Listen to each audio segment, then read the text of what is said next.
What's going on, guys? Your boy Maze. We're back with another video, and in today's video, guys, me going over the final boss Escanor coming to global next week, guys. I have it here on my JP account. I'm going to be showing you guys the team I used on my free-to-play account to get a top 5% score. So let's hop into the video. Before we actually hop into the video, make sure to subscribe to your boy Amazing. We are on the road to the 50,000 subscribers. If you guys haven't hit that sub button already, man, what are you guys doing? Definitely make sure to hit that sub button. Now, with that out of the way, guys, let's hop in and let's go over the team comp that we actually use on final boss Escanor. Alright, guys, so we did do the challenge difficulty, by the way, not the hell or the any of the lower difficulties. The thing is, with final boss Escanor, it looks like nothing really has changed from its initial release. So the team that we actually are using here, though, is going to be the goddess team. And yeah, well, I think we used this team on the last final boss. I forgot what it was. But when it was one of the most recent final bosses, we had the exact same team. But pretty much red Tarmiel, red LR Liz, LR Margaret. You don't have to have her LR. I feel like regular Margaret is fine just because you get the basic stats. And then Twigo backline. And then for the actual food here, guys, it would be HP food and not gold food there.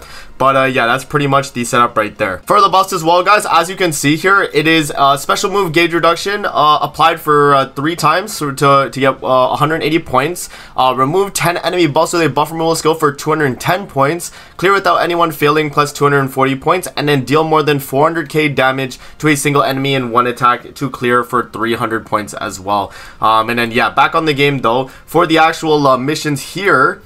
Alright, guys, so for the missions that you get for the extra points itself, it's going to be clear without using food, clear without using the magician Lilia. I don't know why. I mean, Lilia is kind of weird. Clear the stage within 10 turns, and then defeat the last enemy with a special move on your ally's turn. So yeah, they're pretty much saying don't use Lilia. And for whatever reason, you know, maybe LR Lilia coming soon, I don't know. But yeah, don't use Lilia, clear within 10 turns, and then defeat the last enemy with a special move on your ally's turn. So if you can get it ultimate, then that would definitely count and get you some extra points. So yeah, that pretty much covers all the point things, guys, for the actual run. Now, this is the team that we actually used, and I did record the run that I actually got as well. So here is the run that we actually got here, guys. So pretty much the exact same setup. I mean, you know, did I have more CC?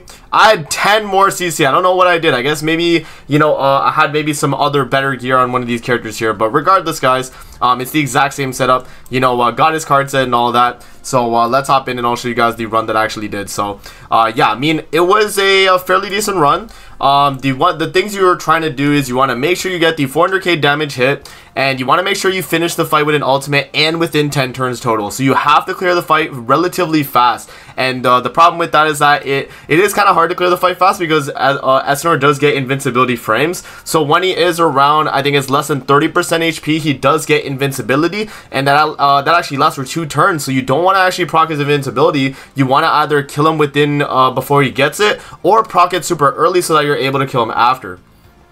So yeah, right here, guys, Escanor is going to be buffing up, getting the basic stats increase, and then he's going to attack the Tarmiel right there. And that's good that he's attacking Tarmiel because we want to build up the basic stats with Tarmiel, right? The higher the basic stats, the more points we're going to get overall in this fight, guys. And the more Tarmiel gets hit, the more he builds up the basic stats. So right here, remember that Elizabeth does have built-in buff removal. She's going to be really good because of that. I don't think her buff removal counts towards the removing the buffs for the fight, though, unless I'm just getting unlucky. I don't know what it is. Every time I did the run on this final boss, though, even though it says remove 10 buffs and then you're good, I swear I've done that before and I have not gotten that mission. So maybe I am missing out on the mission and I still can get that too, but maybe it's just been the RNG that I've had. Regardless though, guys, you don't need that to get a top 5%, and I was able to do it with well, I think it was like a 6,700 score total by the end of it. So yeah. Anyways though, guys, right here we get the Tarmiel ultimate, and then we ult with Liz to fill the gauge and go into the next phase. Now right there we get 400k damage with Tarmiel, and luckily we did attack him when he had maximum ultimate move gauge, because we wouldn't have killed there for 400k if I didn't have, or if Escanor himself did not have maximum ultimate move gauge. Luckily he did, so I was able to actually do it. And then right here I was kind of just trying to build up the basic stats and kind of get through the fight here. As you guys can see, you are alt sealed and you know, alt gauge filling sealed as well, right? So you actually cannot use your ultimate and you can't fill your ultimate move gauge. So because you have both those issues going on in the fight, it's kind of hard to actually go about it though. But you know, the main strategy here is if you can get an ultimate with Margaret, you definitely want to get one and try and get it when he's not on a turn where he's doing the gauge reduction. This Escanor also does have over rupture on his AoE, so the more buffs you have, the more damage he does. And I think you still are able to tank it though with God's team, with how tanky they actually are. Well, which is really nice, right? Because they are really tanky. So yeah, like on this turn right here, as he attacks into us, you guys will see that we actually do tank the hit here from the over rupture. So this is gauge reduction. You definitely don't want him to be doing this. If he does this, it is what it is. But this is the over rupture card right here. So you guys will see, look how much damage that does. That is 10 times damage, guys, on enemies with buffs. But because God's team is so tanky, we actually are surviving right there, which is really good. So right there, we buff up with Elizabeth right there. And I was thinking, like, how can I get my Elizabeth ult while also pushing another ultimate with, like, Margaret, right? Because at the end of the day here, we have to kill within 10 turns. And we have to kill with an ultimate as well. That is something that you want to get. And the way the gauge reduction works is it's every other turn I think he does it, or it could be RNG on some of them too, because you know, sometimes he does the single target, and then sometimes he does the AoE. So it really just does depend. Like sometimes he'll go for the single target, and then you'll have your ultimate still, or he'll go for the AoE. So right there, he went for single target. So I actually kept my Liz ult there.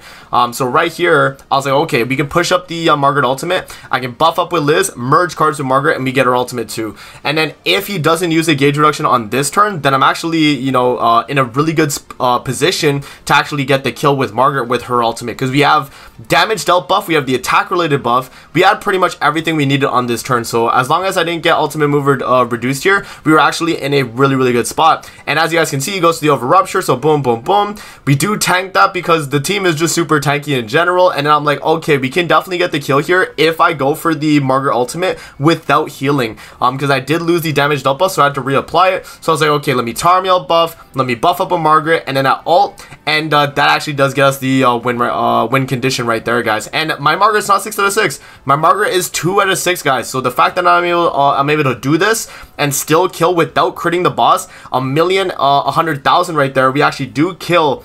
And this was a fairly good score and the best score that I could get on most of my runs. I was pretty much recording this for about like 30-40 minutes too, to actually get a good run like that. And that was the only run I got where I got the 50% bonus and also 2 of the missions done. So there you guys go, man. That is kind of the strategy right there, guys. And then as you guys can see on the actual game, when we actually back out here, I am in the top 5% score right there. So yeah, kind of difficult, only because of the RNG. Other than that though, you're not gonna have too many issues. So I hope you guys do enjoy, man. That is Final Boss Escanor coming to global next week. That is the strategy that I use on my free-to-play account. So I hope you guys do enjoy the video. Don't forget to like, comment, subscribe as always. If you guys want to see more videos like this, definitely let me know in the comment section below. And I'm gonna see you guys in the next video, man. Peace out and have a great rest of your day, guys. See you later, man.